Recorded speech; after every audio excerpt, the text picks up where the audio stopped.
ನಮಸ್ತೆ, ಇದು ಬುಧವಾರದ ವ್ಲಾಗು. ನಾನು ಬುಧವಾರ ಬೆಳಗ್ಗೆ ತಿಂಡಿಗೆ ಮಸಾಲೆ ದೋಸೆನ ಮಾಡಿದ್ದೀನಿ.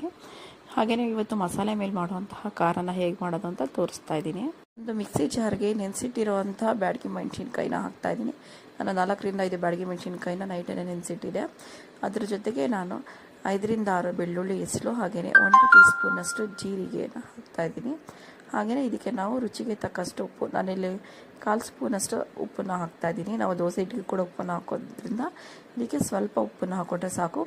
ನಂತರ ಇದಕ್ಕೆ ನಾನು ಮೆಣಸಿನ್ಕಾಯಿ ನೆನೆಸಿಟ್ಟಿರುವಂಥ ನೀರನ್ನು ಹಾಕ್ಕೊಂಡು ನುಣ್ಣಗೆ ರುಬ್ಕೊಂಡು ಬಂದಿದ್ದೀನಿ. ನೋಡಿ ಇಲ್ಲಿ ಯಾವ ಥರ ಆಗಿದೆ ಅಂತ. ನಂತರ ನಾವು ಇದನ್ನು ಮಾಮೂಲಿ ದೋಸೆ ಹೇಗೆ ಹಾಕ್ತೀವೋ ಹಂಚ ಮೇಲೆ ಆ ಥರ ಮಾಮೂಲಿ ದೋಸೆನ ಹಾಕ್ಕೋಬೇಕು.